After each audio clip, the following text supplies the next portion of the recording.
to me, is a good young coach. That's why I hired him. He's a good young coach. Had a tough situation this year in terms of our team, maybe our makeup, how we came together or didn't come together. Right at the start of the year, and he needs to add a lot of tools to his tool belt. I think I was that guy. I was Andrew Brunette way back when. In terms of, I thought I had a lot of tools in my tool belt, and you find out you have to add a couple more. I think he did add some during the year. I think he's going to add some at the World Championships this year. He's part of the Canadian staff. Good young people, when you believe in them, just like a good young player, you stick with them. And Andrew Brunette is just like a young player. Welcome to the Gold Standard. My name is Braden Gall, and when things go wrong at my house, I make adjustments and changes. And I'm Emma Lingan, and same, I guess. Good morning, Emma. Brought to you, of course, the Gold Standard by Sinkers Beverages and Shotgun Willie's Barbecue. If you want to get into the comment section, this is your time to sound off. We will discuss the end of season decisions, the end of season messaging strategy from Barry Trotz, how Monday was very clearly the capper of all cappers the entire day to the season that was this past year. We'll get into the draft lottery, and I think there's a way everyone needs to start looking at the 5th overall pick and the top 5 of the draft. I think there's a way you need to look at it first before you start to dive into this actual skill sets of the different players. So I want to start sort of systematically approaching the draft and analysis there. You'll hear from Jeff Kelty about best available versus position of need. We got a lot of stuff to discuss today, Emma. We're going to spend 27 minutes talking about Barry Trotz's press conference. Just exactly 27 minutes.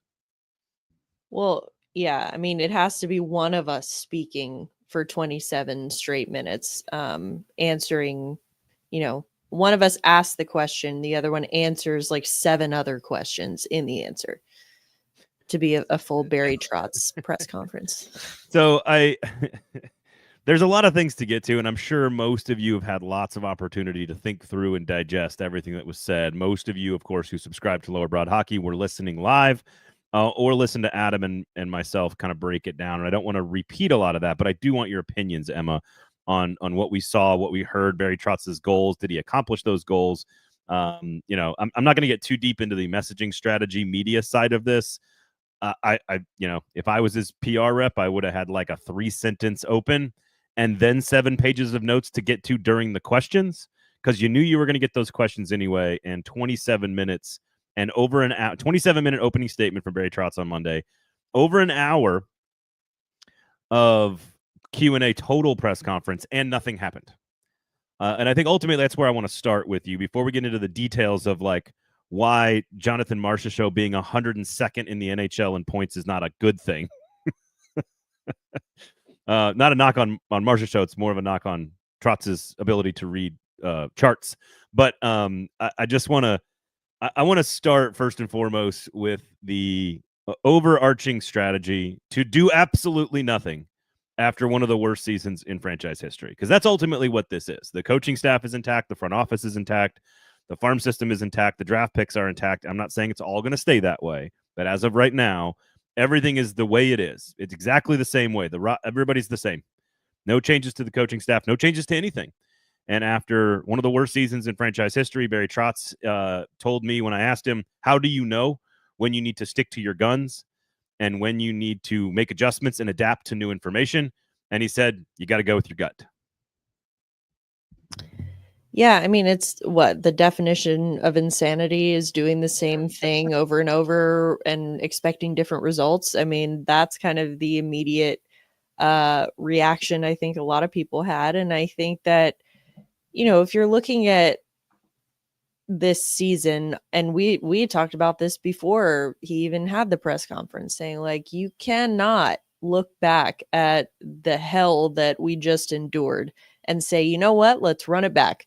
And that seems to be what's happening right now. Now, to your point, you kind of glossed over it, but I think it is important to note we don't know, like roster wise, a lot can happen between now and next September. So I think that that's important. Like, it's not to say that everything's going to stay the same. I'm not defending Barry Trotz. I am just pointing out the reality of, he will have the opportunity to make additions through the draft, through trades, through free agency. He just can't do any of that right now. So in terms of what he can do right now, you are correct. He did nothing. And while on one hand, I understand the frustration and I think it's totally warranted. On the other hand, when it comes to the coaching piece specifically, when you take a step back and look at the rest of the league right now and look at all of the head coach vacancies that there are, it really wouldn't make a lot of sense to fire the coach you have right now. And again, that's out of his control. It's out of the Predators' control, but it's just the reality. I mean, when there's like 8 teams that need coaches and only so many coaches to go around, I think it makes sense to hang on to the guy that you have. And you have seen some measure of success with, again, not sustained success, but I think too that his Barry Trotz's analogy and his justification of keeping Andrew Brunette for being like, yeah, it's just like a young player, a talented young player. You can see it's there. You see something's there and you want to help him through it. I understand that conceptually. I think it makes sense, but it's just not the right fit. It would have made more sense if they had decided to go the rebuild route, which he decidedly did not do. So it just like, I see what you're saying, but you're kind of talking out both sides of your mouth right now. Yeah. I think my broad take, when I said this with Adam on the other show, my overarching takeaway from the press conference is that Barry Trotz's general affability and candor, to Josh's points in the comments there, kind of gets him in trouble in this situation. Not that he's like too honest, because I think there were some moments where he maybe, especially around Marsh's show and why that comment was out. Like, he didn't, at first he kind of handled it very well. And I thought, look, it was a private moment. And he said a lot of things to the coach, and the coaches, we've had a lot of conversations in private. I'm not going to get into those details. That's the right way to handle it. But then later he's like, I don't really know why that happened. And it's like that. And it's not that Barry intentionally is trying to look out of control or out of the loop. He just sometimes rambles. And as someone who also rambles, it can get you into trouble on accident and not meaning to do it. And sometimes not even meaning the things you're saying exactly the way you say them, because you just talk a lot. Again, I have some familiarity with this issue. And I think it's a double-edged sword. I think there were moments where he took accountability, but they got lost in the word salad that was a 27-minute opening statement. I just think if he had been, and again, 3 sentences, we understand the struggles that the fan base has had through this season. It's not good enough. It doesn't live up to our expectations for how this franchise should be managed and handled.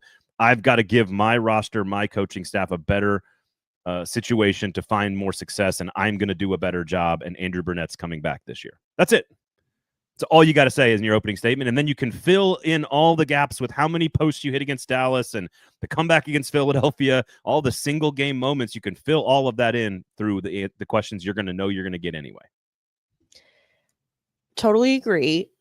Here's what I will say though, and it's not a defense. It's just I know Barry Trotz and I've known him for a few years and I know how he operates. I said this on It's All Your Fault with Gover earlier this week too, where I know people love to put on their tinfoil hats and say like, oh, that 27-minute word salad, he was just, he was just trying to talk around the bush and not, he was avoiding talking about certain things. And he just thought that if he talked enough that we would just forget, and it's like, no, clearly if you think that, then you've never heard Barry Trotz speak ever. Like that is how he does it. It's just how he does it. He wasn't up there filibustering like on purpose. He literally just, it's not just with hockey or with media stuff. It's like you run into Barry and say, hey, Barry, how's it going? He will talk to you for 27 minutes. So it's like, it's not, anything intentional on his part. He might have a little bit of undiagnosed ADHD. I don't know, but What? that's just how he is. Allegedly. I don't know. I'm like, again, he just seems to kind of like, oh, and this thing, oh, and another thing, oh, and I this other thing. And he, that's just how agree. he is. Agreed. Do you think he It's actually typed? maddening. It's do you- maddening sometimes. And I totally get that. It's very frustrating because yeah. sometimes you want to be like, focus, but it's just reality. Again, his likability at times hurt him in this situation because it came off like it wasn't serious enough to him, in my opinion. And it's definitely serious. And that's the thing. It's not, he's absolutely, everything is very serious. It's super serial. But like when he just sort of chuckles about something, which is just his personality, when he sort of presents a topic, and again, around the Martha show being in 102nd points, well, that's pretty good. There's not many players more than 56 points. Well, no, there's 101 of them, Barry. But he's like kind of just chuckling about it. And when you do that, it makes it feel like you're not taking it seriously, even though we know, like I know he is. And so it's, again, it's the double-edged sword of, like when you did any moment that he took accountability, which there were 3 or 4 times where he did it, where he said, I need to do a better job, essentially, it gets lost because you're saying a bunch of other stuff. And the seriousness of the moment gets lost when you're chuckling about having one of the worst seasons in franchise history. It's not that he's not taking it seriously, it's that it comes off a certain way. And I understand fans being very frustrated with how that press conference unfolded. And again, lots of words from him and from us, and no real answers that if I'm a Preds fan, I feel very happy with. Other than like maybe some specifics around, hey, Andrew Brunette's got to be better around accountability, managing the roster a little bit more. The paralyzation comment I thought was very interesting about how the leaders were like the Spider-Man meme looking at each other at the beginning of the season and like, oh, here's the current leaders and here's the new leaders and who's going to lead? Oh, I like your leadership, but you like my leadership. We love each other. What are we going to do? Well, that's the coach's job. And it does feel like at times one of the things I took away from the press conference in trying to gain insight into Andrew Brunette's sort of the things he needs to work on is like, does he have a strong enough like whip or that side of his personality when the guys need it? Or is he learning that part of it? Because he is a player's coach who's a very, he also seems like a very affable guy as well. And like, that's the thing I came away with this is he's not one of these mature 75-year-old guys who's been around a long time who feels comfortable knowing when to scream and yell and put people in their place. And it feels like that's something you probably do need to grow into. I don't know about you. What about all the what moments of truth did you actually take from the conversation on Monday? Anything? I think that kind of a validation a little bit of it's sort of what I had been thinking, and I had no like evidence really to back it up, but it just, from my observation, it looked like there was too much deference in the locker room, and that is what we saw. Like, that's what Barry essentially said, is that like these guys, I think when people hear locker room dynamic as a buzzword, they think, oh, there's drama. Like, we've got a JT Miller, Elias Pettersson situation, and these guys hate each other. No, it's not that. They actually get along very well. The problem is they get along too well. And so I think that sometimes guys are too, like what Barry said, and I appreciated this because it was like, haha, I was on the right track there. It seemed like guys were deferring too much to each other because, whether it's conscious or not, I think, Roman Josi sees Steven Stamkos come into the locker room and is like, oh, like, this is a living legend. Like, I know my place. Let me defer to him. But then Steven Stamkos comes in and is like, I'm the new guy. I don't even know where the bathroom is. Let me defer to this guy. And I think there's a little bit of just, kind of mutual eggshell walking that was happening a lot. And it just seemed like Andrew Brunette and his role of it, like, yes, these are all grown men and they can, sort out their own things. But also, to your point, it seemed like Andrew Brunette was not the type of coach, or he's just not, maybe not yet. Like, he's just not comfortable enough yet for the same reason, because honestly, he is a young coach. He played in the league at the same time as some of these guys. Like, he played in the league at the same time that Steven Stamkos did.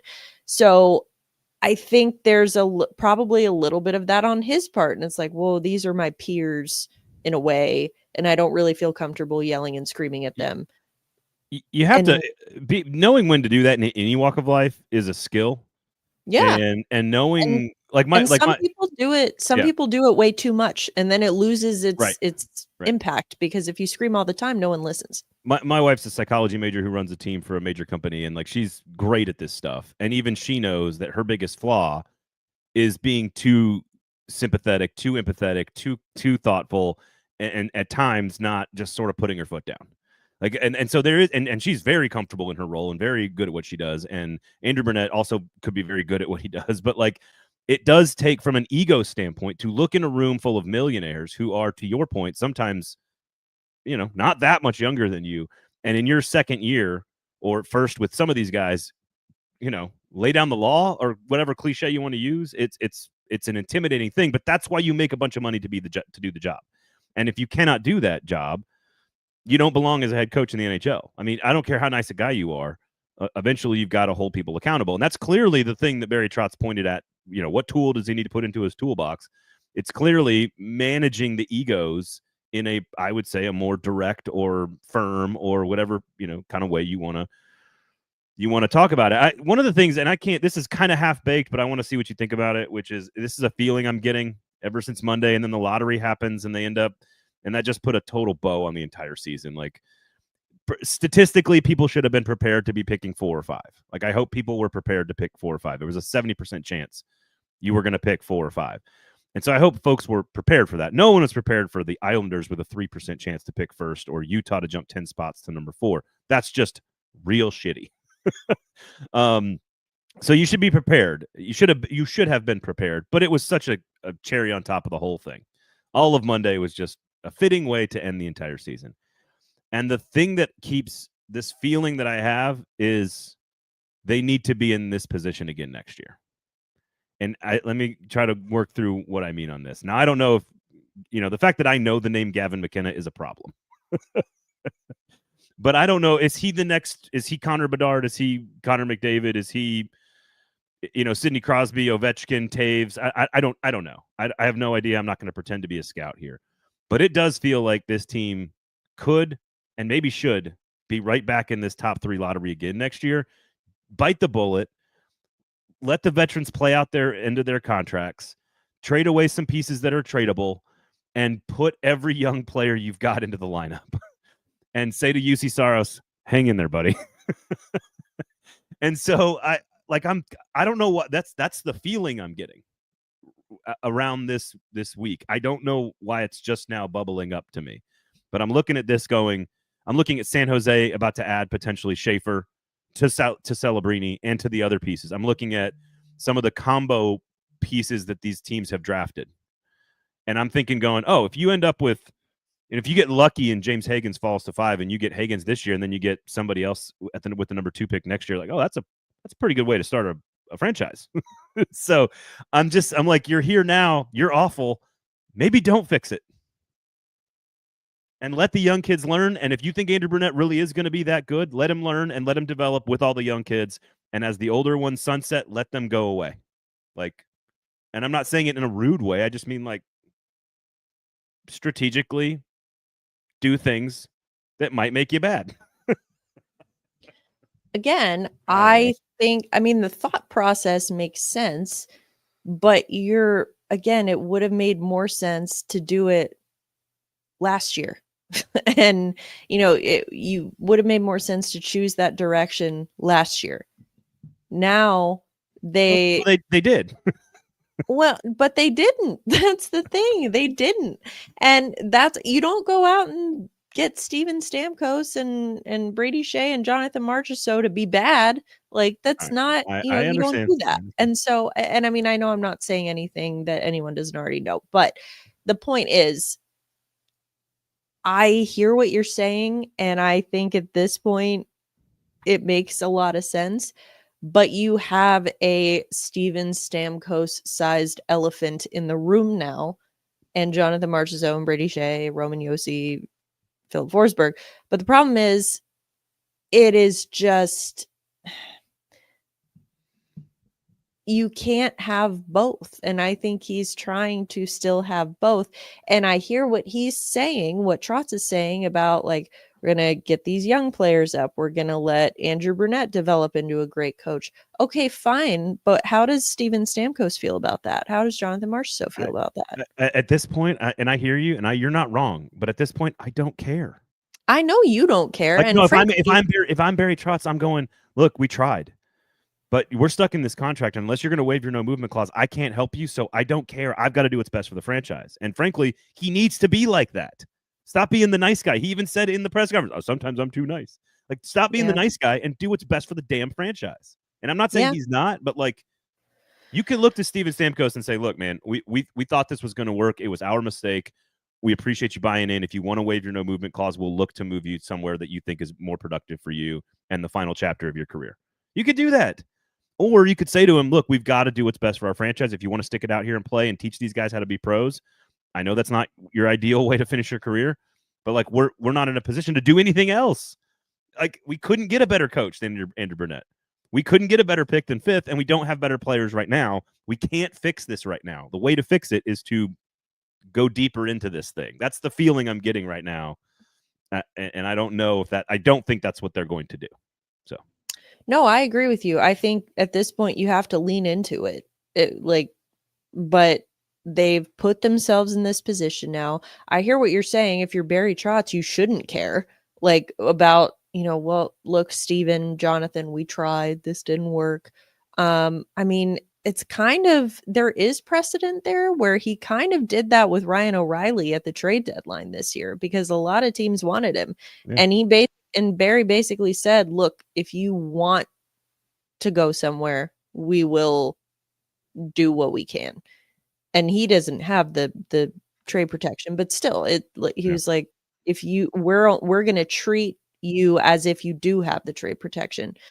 So, and Ryan O'Reilly, who could have easily gone anywhere, I think that he doubled down and said, no, I believe in this. I want to win this. I want to win here. So it's like there is precedent that he could do that with these other players and say, look, here's the deal. But I'm with you. I don't know. You move O'Reilly, who you can move whenever you want to, sometime during the season next year, and you move Stamkos. That's all you need to do. You could get enough in return for those two guys to really kickstart the rebuild. 2 bad seasons with 2 top 5 picks in a row. And I think with all the other, here's the other thing I'm also changing my opinion on a little bit. As I watch a lot of these teams in the NHL playoffs have a group of guys learn to play together and how it works almost every time. It is going to work for San Jose. It is going to work for Chicago, and it's probably going to work for Anaheim. Buffalo's the exception to the rule. It's going to work for these teams because they have too much talent, too many good quality players that are all learning together that eventually it's – now, do they win a cup? I don't know. But are they going to be sustained and good for a while? I bet you San Jose is pretty good coming up in a couple of years. And so when you put that much this is the thing that I think is lost in our conversation around the current farm system. Like when you have 8 first-round picks in Milwaukee and you're about to add like 5 more, like all you need is like half of them to be good enough to start in the NHL to have a really good team. And I think that's going to happen. I actually do think that's going to happen with it, whether it's Edstrom or Molendyke or Kemmel or any of the other guys they've got there, plus the picks this year, Surin last year. I don't know, but I bet you it happens. I bet you there's 6 of those guys that are starting. And you supplement them with some of the veterans they've got. Yossi and Forsberg's last window. You supplement them with maybe a one big piece you want to go get in the offseason 2 years from now. I think you can do it. I just think you need one more. I think you need one more top 5 pick is kind of how I feel about this. And then I think 2 top 5 picks packaged with their current farm system with UC Saros. And if Brunette is going to develop and become the guy, I actually think that's not a bad strategy for like 2027. And I don't know if they're going to be, I don't know if they're, this is going to sound weird, like if they have the stones to commit to that plan. Like it's not an easy thing to do. And it's not an easy thing to ask your fans to do either. So Andrew says a guy who's connected said next year's guy is the guy. Is that the McKenna? Is that who I'm talking about? Like he's the number 1 guy? You don't need to be connected to know that Gavin McKenna is the guy. All right. Marcus says, so the NHL is now a place where a head coach can just learn the ropes. Yeah, that's the part that he said out loud. Let's see here. Nate says, good to see you, Nate. I heard Talking Heads the other day say Trotz is stuck in expansion mode, not current established NHL team mode, and that's part of why he kept Brunette. That it does feel very Nashville Predator way, 1999, 2002-ish. It does feel that way. So otherwise, there's not like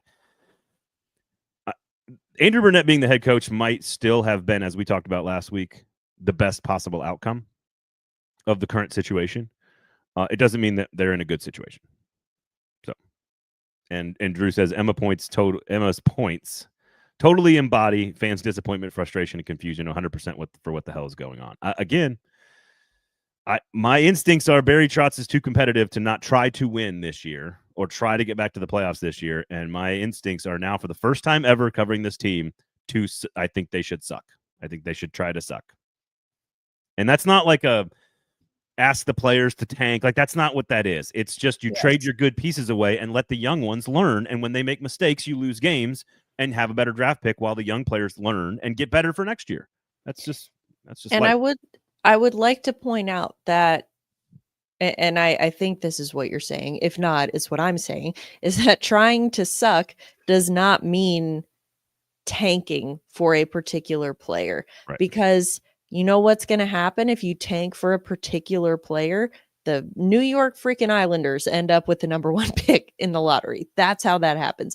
That's why you don't tank for a particular player on purpose, because the lottery exists. And whether it's like the hockey gods hate you or whatever, we have been, those of us who have watched and or covered the Nashville Predators this season have just been, feels like we've been waterboarded for the last year. And this was just the last, the final straw. Yep. It was like, I get it. It sucks. It feels bad. It was the worst possible outcome for the Predators to pick 5th, but it's still the highest they've picked in 12 years. The last time they picked this high was when they got Seth Jones at 4th. And I've seen so many people say, well, they fell all the way to 5th. Barry Trotz needs to try and trade up in the. All right, we'll get high. Well, I think there are some strategies. Because I think the smart thing to do here is to analyze every possible strategy. So let's move on to the lottery here. Let's talk lottery, because I think there's a very specific way that folks need to look at the big board in the top 5 first before diving into sort of the different skills of each player. Because as far as I'm concerned, or that I know, I respect you and everyone listening's ability to scout hockey players. None of us are professional scouts. And so even as someone who started in sports media at a scouting company, I am not good enough to tell you so-and-so is definitively better than so-and-so. But I think it's great how many draft experts and prospect experts there are suddenly after the lottery happens. It's crazy how all of a sudden everyone is just an expert on predicting which 17-year-old child is going to change the trajectory of their preferred NHL team. Brady Martin is so much better work ethic rate than Roger McQueen and his massive frame. Anyway, so there's some good points in here on the question. So let's get to the draft lottery here. The Preds are picking 5th. We'll sort of work through our big board, but it's not a kind of a traditional big board as to why I've ranked them the way I've ranked them. I want to get your sort of reaction to this. Sinkers Beverages, Shotgun Willie's Barbecue. Sinkers Beverages, y'all. Seriously, the merch is really awesome, by the way. I got the hat on right there. If you're watching on YouTube, thumbs up, notifications on. Of course, 4-time liquor store of the year, the craft beer retailer of the year. They just got done raising money for kids in the community. I don't know what else you want out of a liquor store. They do it all. And, of course, you can sign up for the in-crowd. They will give you early access to allocations if you're a brown water guy like me. They've got a great staff that will help you, super informed about wines and what you need to pick out for any dinner occasions that you may have. And make sure you check out that THC corner as well. They got non-alc stuff. They got lots of good stuff in there as the space inside of a liquor store is getting more and more innovative all the time. There's lots of good stuff in there, and Sinkers has been doing it for over 40 years in the community, so make sure you check them out. And, of course, Bluegrass Beverages in Hendersonville as well. And because it's Wednesday and you're hungry, as soon as we're done with this, go to Shotgun Willie's Barbecue because they're open Wednesday through Sunday, 11 a.m. to 3 p.m. Gibson of Tony's Magic Green Beans and American Black Hawk Farms Wagyu beef brisket. It is spectacular. That is the meal. It's the best brisket in the city. And Also award-winning, of course, best barbecue in the city. So make sure you check all that out. First question is, how do you say Caleb's last name? The Caleb's center from the Q, as they say. Oh, Caleb. I think, I'm pretty sure it's not Des Noyers. yeah. I'm sure it's like Desnoyers. Desnoyer. I don't know. Like, is that Desnoyer, I think. Desnoyer? Okay, I like that. Desnoyer. That sounds good. Okay. So, I don't know. A lot of people in Middle Tennessee might be like, I like that. Caleb Desnoyers. look, you might get that. Yes, that is our audience for sure.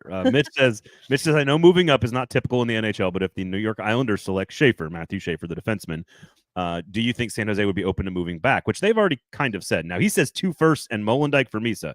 No, not trading Tanner Molendyk for anything. So stop it. So here's the thing. I do think it's okay, not crazy or insane, to talk about all the different paths here. Because the one good thing about this draft, from my understanding, based on what other scouts are saying about these prospects, is that if you are not in the top 2, the difference between 3 and 9, not that big of a deal. So that means, to me, if I'm looking at this, saying picking 5 is, if you think you're going to get your guy, pretty good strategy. If you think if Michael Misa is the dude, and I think he is clearly the best forward in the class, in my opinion, and you want to get him and move up to 2 to get him, I don't have a problem with that either. If you want to move back to 9 or 10, not too far, but 9 or 10, and still think you can get somebody as good as you're going to get at 5, and that's how you have evaluated the board, I don't have a problem with exploring all of the options. I think that's the right thing to do, is explore all of your options. But if you're going to trade 2 firsts, which I think ideally you're giving up 5 and then the Vegas pick, which could be like 29, whatever. I think that to go up to 2 is totally fine. I'm not giving up a piece like Tanner Molendyk to do it. And you better believe that Michael Misa is a clear giant step above the options you're going to be picking from at 5. So I think let's start with the trades. I think people are overreacting. Oh, you think you're crazy if Barry Trotz is going to trade down? Maybe, but exploring it is smart and part of the job. Yeah. I mean, I also think it would be crazy for him to trade up, to be honest. Nothing you said is wrong, but Barry Trotz has been like chomping at the bit since he got here to get a top 5 pick. He has a top 5 pick. You don't I really don't think this particular draft is the draft. And now listen, I'm not saying that it's just a barren wasteland after 1 and 2 in this draft class, but I don't think that it is the type of class that is worth trading up from 5. Like, I just don't think you're going to get that much of an impact. I mean, because of what you would have to give up to get there. I'm not going to sit here and say that I think Michael Misa is that much better than Anton Frundell. I'm not going to sit here and say that, but they would know. And if they think he is a generational talent and the other guys are just really good, I don't have a problem with giving up the 30th pick to make a shot to try to go from 5 to 2 to get that guy, and giving up the 30th pick when you still have the 25th pick or whatever, the 24th pick, wherever Tampa Bay is going to be picking, and you get that pick too. You could still have 2 first-round picks. So you could get a big defenseman, at 24 and pick up Misa at 2. You just have to believe that he is clearly that much better than everybody else. That's all. And when you start the press conference, you have to say, this was the best player in the draft, and that's why we did it. Like that. That's what you have to say. If you want to trade back, it's because you think Jake O'Brien at 9, who I really like, actually, again, not getting into why I like these guys yet. But if you trade back to 9 and get Brady Martin or Jake O'Brien, and then add whatever other pick or a player, okay, maybe that seems worse. I like the strategy of going up and using your capital to consolidate on something elite versus moving down and getting more like B+, A- stuff. But I think it's something you got to consider. Kevin says draft at 5, trade up to 10 and take a McQueen or someone else, use up some of that capital. That's the question, is how far up the draft could you get if you gave up both of the other first round picks? 26. I'm going to call it 25 and 30 for the sake of this conversation. Could you move up to 12? I don't know where you could go from. If you're going from 24 to what? If you add another first round pick, we don't really know how high you could go up the list there. But maybe that is worth it, especially if one of those centers like McQueen, Martin, or O'Brien falls to 10, 11, 12, which is very possible. Yeah, I think where I was going with that was like I don't have an issue in theory with them trading those second and third first round picks, but you're not going to trade up from fifth. Like again, I hear you. but I just don't think that that's wise. I don't think it's going to happen. But I am open to like if you can trade 25 and 30 or whatever they are to move up, and because but there has to be a guy that you feel really strongly about, to your point, then yeah, like have the conversation, of course. But again, it's going to depend on what team is drafting in the spot that you want to be in, because it's you need to have the right dance partner, and it's not always under your control. So I want to lay out my big board. I've got 9 players on the board, and it's going to fit into what you just said. And I'm going to sort of rank them here based on, I'm going to call it like industry agreement, consensus. And I think that's the way fans should look at their big board right now, is sort of industry consensus at first, before you have time to go watch. Like if you guys have watched film on these players and you can pick up the differences in their skating style, by all means, make up your own minds. But I think the right thing to do on this is to go with consensus to start ordering how you should view the top of the draft. So let me give you my big board based on industry consensus, right? Because I've not watched film on these guys. So this is how I would do it. Number 1, and if you have the number 1 pick, it's Michael Meeson. I think he's the most productive and best offensive player in the draft based on everything you've seen, based on everybody's reporting, based on every scouting report. He should be number 1 on your board. Number 2 should be Matthew Schaefer. That's how you should order the top 2, and there should be a line right there behind on those top 2. They are largely considered the best 2 players in the draft. If I'm the Predators, I would have Misa 1, Schaefer 2. Any disagreements with that? No. All right, there you go. All right, based on common consensus and based on what the Preds are all about here, I think James Hagan should be number 3 on your board, who is the center out of Boston College. There's talk and chatter and there's some things out there that maybe the Islanders, because he's a diehard Islanders fan, they might be looking at taking him at number 1. And if that's the case, that would be good. That means maybe the Preds do look to move up to 2 or 3 to get Misa if he falls. So we'll see. I think Hagen's at 3 is clearly the best of the next group, as considered by all of the experts out there. Fair? Okay. Now, here's where it gets maybe a little bit interesting. I would have Porter Martone. Is that correct? Am I saying that right? Martone. Yeah. Martone. I would have Porter Martone at 6. So I would move him down to 6 as the top winger in the draft. Now, again, maybe Hagen's moves around. Unsure about that. But I would put Martone down at 6, and he would be number 6 on my board. The next 2 is where I think the Preds are going to probably decide. I think if they're picking at 5, I think they are probably picking between Anton Frundell, the center out of Sweden, and Caleb Desaulniers, the center out of the Q, which is like a different league than the other ones, that the WH and the OHL. They're both 6'1", 180, 200 pounds, ballpark in that range there. I think that's probably the duo you're picking between. I think I would go Caleb over Frundell based on what everyone in the scouting industry is saying, that's a little bit more, he's a little bit better player than Anton Frundell is. I think you as the Predators have to decide who you like the most and make your decision, because I think Martone probably goes ahead of you, but you put him down at 6, and that way you get somebody in your top 5. And I think you're probably deciding between Frundell and Desaulniers at number 5. Is that a fair? You think that's the right way to order your big board, in your opinion? If you're the Predators, yeah, I think you need to, if there's still top level centers available, you don't draft Porter Martone, like just because of your organizational need. So I think that makes sense. It's the balance of best available versus organizational need, like we've talked about. I think that that is the right way to look at it. As far as picking between those 2 guys, I am not equipped yet. I have not started my in-depth draft prep yet, so I'm not going to pretend to have any sort of authority speaking about them. But I do know that, they're both, top level centers expected to go high. I think if you're the Predators, that's what you need. So again, I think the right way to order, the way I've ordered these are not based on my personal viewing of film, or do I think this one guy is going to be better than that guy.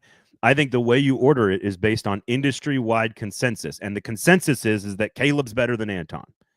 And so I have Dejournay at 4, and I have Frondell at 5, and that I think the Preds are probably picking. Those are two guys that are probably on the board. If not, that means you're getting a James Higgins or very unlikely Misa, maybe Schaefer, also very unlikely. But if one of those two guys goes, there's a good chance Martone is already going as well. And so you've got a chance here to pick one of those guys. I think that's where the line is those top 5 in my board, which is Misa 1, Schaefer 2, Hagen 3, Dejournay 4, Frondell 5. That would be my order. 6 is Martone, and then this is where it gets interesting, either to trade back or to trade up from later in the first round. Because I think one of these guys will fall into the early teens. I would go Jake O'Brien, who's a center from the OHL, at number 7. I would go Brady Martin, who's a center in the OHL, who has Predator written all over him, if you do read about the scouting reports about him. And then Roger McQueen at number 9. 3 centers, all top 10 graded, sort of in that order by consensus. And if one of those guys falls to 11, 12, 13, you're looking to move up and go get another one. And the double dip, let's get 2 centers that are top 10 quality. Is that after that? I have not even begun to rank wingers and defensemen and goalies. Not even doing it. I think those are the 9 players you focus on. Maybe somebody falls, you go back up and get them.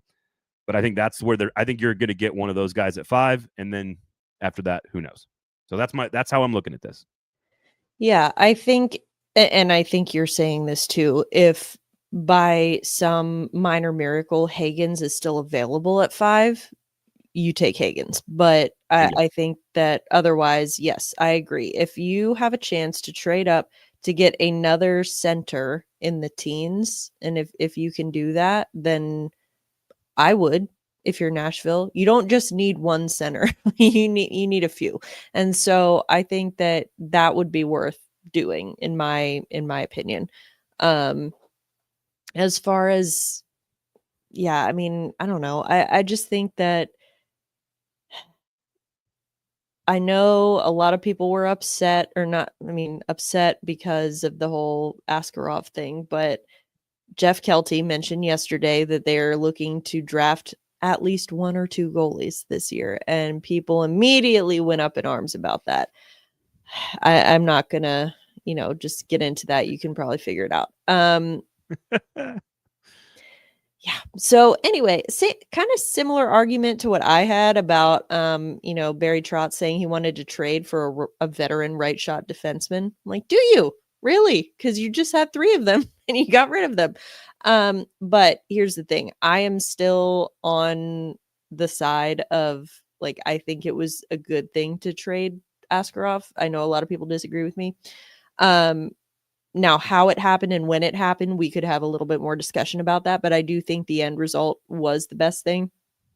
But, now people are looking immediately at, like, oh, who's the top goalie expected to go? It's like, oh, this goalie is going to go in the first round. I don't know if you take a goalie in the first round. No. Not with Onanen clearly being a quality backup for the foreseeable future. Yes. And I think that you now look at, this is, even if you don't trade up, if you keep those picks at, we're saying 25th and 30th, you don't use those to draft a goalie. No, I agree. So that was just something I wanted to throw out there, because a lot of people are talking about it. It's like, just because they want to draft a goalie doesn't mean that that's going to be their first pick in the draft. Yeah, I agree. So there's a couple of questions. Josh says, I agree, Kevin. I don't think we're going to make 3 picks. I don't know if we can get all the way back up to 10, but I would move up for the guys that slide. That's sort of what we're talking about, Josh. And then a couple of questions about Vern Fiddler's son, Blake, he's probably going to be a late first-round pick in a first Nashville-born Predator, 6'4", 210, can score a little bit, and is a right-handed defenseman. So we'll talk. I'm going to play Jeff Kelty here in just a second. Drafting Fiddler is sort of all shucks, feel good stuff the Preds love tossing out to fans. It could just be some red meat for the fans, but I'll let you listen to Kelty here in just a second. So Dallas says, if you're wanting the kids to grow together, then you should prioritize Higgins. besides the actual talent skill. He's played with Stiga for 2 years already. That's a good point. I did not know that. All right, so let me play Kelty yesterday. I think Keyser asked him about best available versus position of need, and then there was a follow-up about Blake Fiddler. So they're both in this clip, so I will play this here for you guys. Okay, here you go. We want to draft what we think is going to be the best player. I think that's always the goal. These are kids. Everybody knows we could probably use a centerman. There happen to be a lot of centermen at the top of the draft this year, so that could line up well. But really, the job is to order them as best we can. And those sorts of things come into play. Needs and things like that. But you're never going to go wrong with that, taking the best player. I wanted to ask about Blake Fiddler. Obviously, a guy that has some familial ties to the organization. Good defenseman. Seems like someone that could be available late in the first round. Is he someone that you guys have looked at all? We've looked at him a lot, yeah. Like you said, you make the connection right off the bat with his dad having played here. A little bit of a different story. He grew up playing in Dallas, and then he ended up in the Western League, and then he just played for the U.S. team at the U18 championships. So he's a good player, a good prospect. Certainly a coveted profile as a big right-handed defenseman. We're just going to see how it plays out, but he's a name we were talking about quite a bit this morning, actually. It's just too juicy to have a big, physical, 6'4", 210-pound right-handed defenseman who's a son of a player who was born in Nashville. It's just too juicy. Whether it's even a real thing or not, whether it's worthy of the pick or not, it's just too juicy of a story. It's going to get some clicks. It's going to happen. Yeah, I mean, to the earlier point, I forget who the commenter was, but like it would be so on brand for this organization to be like, oh, we're going to pick the son of a former player and he was born in Nashville. And doesn't that just give you all the warm and fuzzies? But at the same time, I think what you're saying is like, this actually is the type of player that they could use. So it's like, you have to kind of balance that. But I mean, even if you take the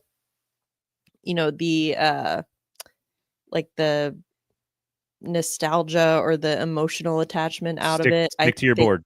Stick to your board. But I mean, it does make sense that he's a player that they would have been talking about a lot because they have identified a need for a big right shot defenseman. Quite honestly, a lot of teams have a need for a big right shot defenseman. And so I think that if that's someone who's available to you, if you don't trade up, if you can't trade up and you're picking 25th or whatever, and he's available, I say you get him. Just like what he said. It's all about how you order the players, and then you stick to best available. The Titans just did this. You got to do it. You stick to the best. You are a team that's picking. You're the third worst record. Pick the best available player. And because there's lots of really good centers in the top 6 to 8 of this draft, you're going to get a center probably. As long as Porter Martone is not the best available, I actually don't mind taking Schaefer. I don't mind that either. If he's available at 5 and he's fallen to you and you get the best player in the draft at 5, I'm okay with that. Martone is the only one that I'm like, take him, move him to 6. Just move him to 6 and order 1 through 5 the way you feel it. Because here's the other thing about this. If they aren't terrible next year and they're not picking in the top 5, 6, or 7 next year, and they can't get a generational talent next year, the pressure on their job to get this right with this pick for the third time in franchise history is enormous in an organization that has already put tons of pressure on its coaching staff and players. The pressure to pick the right guy here at 5 from all these centers. And the thing I'm scared about, Emma, and not to put this into the minds of the Preds, is they go down and at 5, you've got Caleb Dejournay, you got Antoine Frondel, you got Martone there. They're all sitting there, widely considered the best players available, and they take Brady Martin. That is the thing that I would be concerned about. They're trying to outsmart everybody else. That they think it's too cute by half. That would be my concern because you cannot miss on this. This person has to be a number 2 center for your team at minimum. Minimum. Number 2 center. Yeah, I agree. I think that you can get away with that, the whole outsmarting thing or thinking you're outsmarting thing. Like with the 25th pick. With the 25th pick, sure. Tanner Or in the Mollendijk. I think Tanner Mollendijk was them outsmarting everybody else. Or in the second round, do it in the second round. So I think that, like, yeah, and I've said that before, is like, you have to nail this pick because it's the highest you've picked in 13 years.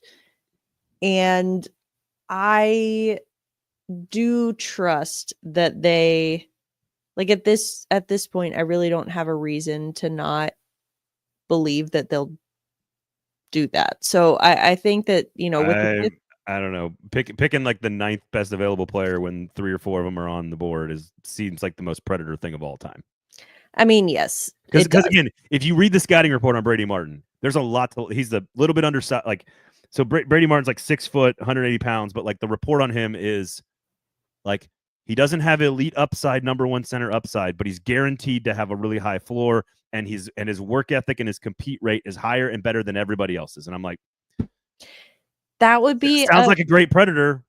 It does, but not at pick. number 5. Yeah, not at number. I don't think they're gonna do that at number 5. But knowing that you have, I would maybe be more concerned about that if they didn't have 2 more picks in the first round, and they're like, maybe they panic and be like, oh, we got to get this guy. But like, again, I just don't see it happening. Would I be stunned? Would I be stunned if it happened? No, nothing surprises me with this team anymore. Wednesday, May 7th. I'm predicting Wednesday, May 7th. They go off the board. That is my prediction. And by off the board, I'm saying like they're picking like the 8th or 9th or 10th best player. Like, again, McQueen is largely considered like 9, 10, 11. Jake O'Brien is the one I like the most out of that second tier of centers. I think he's got a lot of upside, and I think he could be a really good player. So I like him. McQueen's a little too injury prone for me, and the size, I don't know if he's going to have that. Kevin says, honestly, I don't see how the Preds can screw this up, F this up. They'll get a top 6 player, but yeah, they'll screw it up. So that's kind of where I'm at. Anyway, so here's the other thing that I want to point out, and I looked at the last 3 drafts. Just wanted to point this out. Last year, Macklin Celebrini is the first pick. It is pretty clear, albeit after just 1 season, so we're not there yet. It's pretty clear he's the best player in the draft. I think it's safe to say that number 1 went number 1, and he was elite. In 2023, the top 3 have all looked like they're worthy of being picked top 3, which is the Bedard, Carlson, Fantilli run. Bedard clearly looks like number 1, looks like the generational player potentially, but 1, 2, and 3 have all been elite so far. You'll get my point here. 2022, the best player in the draft is Logan Cooley at number 3 so far. All of this is so far. So my point is last year in one draft, you have an elite number 1 and nobody else. That's at least on par with that player. 2 years ago, you had 3 guys that were all basically worthy of being number 1. And the year before that, you had 1 and 2 be not as good as number 3. I say all that to say, you don't know what's going to happen, where the best player is going to get picked. It could be Antoine Frendel. He could be the best player in the draft, and you might get him at 5. So you just don't know. The top 7 could all be really good players who all play a ton of hockey for the next 15 years. You just don't know about this. And so, I just want to point out the last 3 drafts all have different dynamics at the top, where there's one guy above everybody. The best player was number 3, and then the top 3 were all really good. So you just don't know how the dynamics of each draft class is going to shake out. And you also don't know, from year to year, it changes which guys would actually be available to play for you in the NHL that year. Like this year, Hagens isn't coming to the NHL. He's going back to college. Schaefer's not coming to the NHL. I think maybe Misa might, but everyone else, it's like they're not. Yeah, Misa may be the only one. So I just saying that, like, if you're looking for someone who's going to make an immediate impact for your organization, not saying that these other guys won't make an impact, but if you're looking for that to be immediate, it's probably not coming from this year's draft. This is why I am okay giving up one of the extra first round picks to go from 2 to 5, from 5 to 2 to get Misa. I think Michael Misa is the best offensive player in the draft. I think he is a cut above everybody else. And I don't think what you're going to get at 30, I think the chance of getting the best player in the draft on offense at a position of need that might be able to help your team right away, I think it's hard to pass that opportunity up, even if you are giving up the number 5 and the number 30 pick. If it's anything more than that, I think it's too rich of an ask, and it's not a big enough gap between 2 and 5. But if they take Schaefer at 1, if the Islanders take Schaefer at 1, or even Hagens goes 1 and then Schaefer goes 2, and you're moving up from 5 to 3, it shouldn't cost you very much, because the other team's going to go, your selling point to the other team is, look, it's not that big of a drop-off in talent. You're going to get a pretty good center if you move down to 5. And that's the pitch. And, hey, we'll give you number 30, move down 3 spots, and we'll take Misa, and you get Frondell. We'll call it a day. I think that's a very reasonable thing to do. But in your mind, Predators organization, you have to believe that Michael Misa is clearly the best player in the draft as an offensive weapon, not Schaefer. So I don't have a problem with that. If they do that and then come back at 24 and get a defenseman, you told me they have Michael Misa and a big right-handed defenseman out of the first round. Oh, by the way, then they have pick 35 as well, which is basically a first-round pick, and then 3 more picks after that in the next 2 rounds, in second and third round. I think you got to move up somehow. I don't know which one it is, but I think it's the right move to do. So, all right. How do you feel about Sinkers Beverages, Shotgun Willie's Barbecue? Check them both out. How do you feel about the Mammoth? It's fine. Cool logo. Name is looks a little familiar, doesn't it? It's like sharp protuberance, sharp protuberance from the face. They're facing right. They're both. Did you say protuberance? Protuberance, yeah. Okay. Things did you have protruding. Did you look that up, or do you use the word protuberance in a regular conversation normally? Well, I was gonna say tusks, but then I was like, well, the pred, it's not tusks, they're teeth, and so I was like, what's a word that encompasses both? So protuberance. And you had protuberance ready to go? Yeah. God, I'm a writer, remember? Damn words. You're a wordsmith is what you are. I am. Yes, I'm a walking thesaurus, but no. Starting a prehistoric rivalry. There you go. I like that. Yeah, it's the Ice Age Bowl or the Ice Age something. I don't know. Cup. The Ice Age Cup. Yeah. I just, it's fine. I like Utah Hockey Club. I do too. No one else likes it. It's very European. I know. I like it too. Yeah. The Mammoth is I mean, it's easy. Like the logo's cool.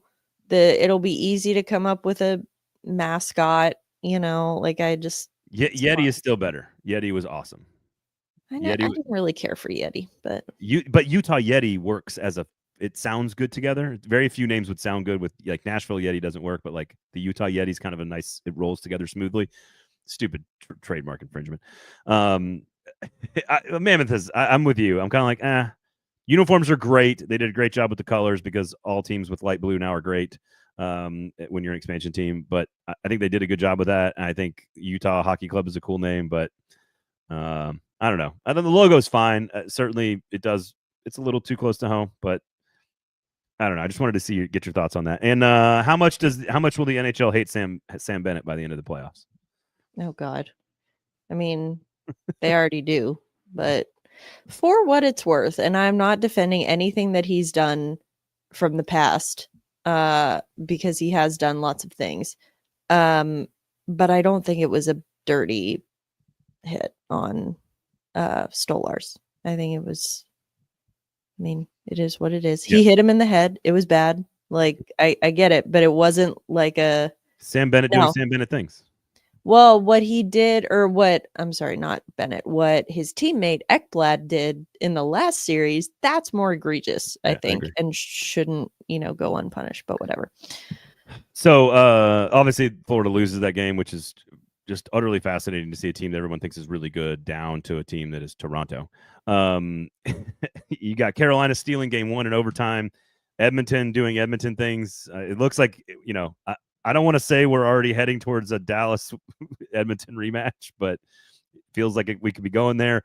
Winnipeg, it's clear these are the 4 best teams in the Western Conference, right?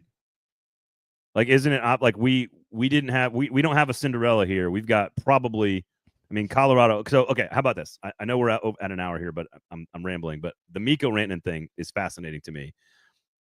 Outside of goaltending or maybe a quarterback in football, Very rarely in a team sport is a single individual the deciding factor in a playoff series or playoff moment. But you cannot tell me that in a tie game in Game 7 of a tied series that Mikko Rantanen wasn't the deciding factor. He clearly was after a hat trick in an extraordinary series, but one of the most enjoyable first-round series I have ever watched in my life. But in a team sport where teams win and lose, the thing that decided that series was Mikko Rantanen.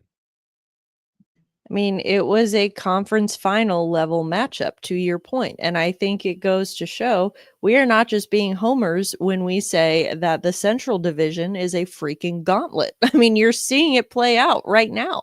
I mean, even Winnipeg and St. Louis, those were the only two series in the first round that went to Game 7 were series between two Central Division teams. Mm-hmm. So, yes. Yep. I agree. It's very hard to look at a hockey series and say that one player who's not a goaltender was the thing that tipped the series. But it is very clear when you have that many points in that many games and then to put up a Hattie in the final game and you are tied in the third period of Game 7. Literally, you guys played how many? What is it? Like you played 20 periods of hockey and a half, and you were tied after 20 periods of hockey. Mikko Rantanen was the difference, and you let him go. If you're Colorado, just what a story. What a story. Winnipeg, Dallas is going to be great. And then I can't wait for Dallas and Edmonton. I'm just going to end Winnipeg and Vegas' series now. So there you go. And then the East is fine. I have just very little interest in the East. These are very unlikable teams. I know you like Carolina because you've been around them for a long time, but man, it's weird to think that Toronto is the thing that I'm rooting for. It's very strange. It's very weird. That is strange. No, I'm still honestly, the two East teams that I kind of like are the two who are playing against each other. So Carolina and Washington. But I don't know. After Tom Wilson's shenanigans last night, I'm like, all right, yeah, fuck Washington. I'm like, I want Carolina to win now. Toronto Edmonton would be a pretty marketable series if you think about it. It would, but I don't think it's gonna happen. But Dallas Toronto is the one I kind of want to see. Just I don't know why. I can't explain it. I do want to see Connor McDavid break through and win a cup. I think that would be cool. Ekholm, of course, would get one out of the deal as well. And I guess so. I don't know. We'll see. It's very interesting in the Western Conference. The Eastern Conference, not as much. So we'll see. Other than that, Shotgun Willie's Barbecue. Go check them out. 11 to 3 Wednesday through Sunday. Sinkers Beverages, 4-time liquor store of the year. Sign up for the in-crowd. Emma, where can people find you and follow you and read you and all that good stuff? Check out the It's All Your Fault podcast from the Nashville scene with Jeremy Kagover. Yes, you can find me there. You can find me on social media at Emma_Lingan.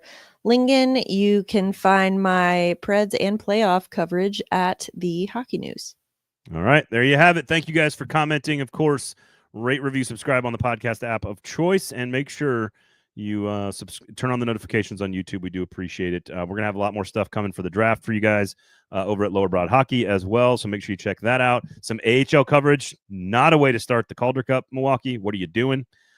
Just absolutely cooked over the last 4 periods. That series starts up again on Thursday night, facing elimination from Milwaukee. We'll have some coverage. Nick's doing some write-ups on those games, sort of what does it mean for the Preds. Edstrom made his debut, of course, in Game 2, so keep an eye on all that stuff. Other than that, thank you for hanging out. Thank you for listening. We'll talk to you next time. Have a great weekend, everybody.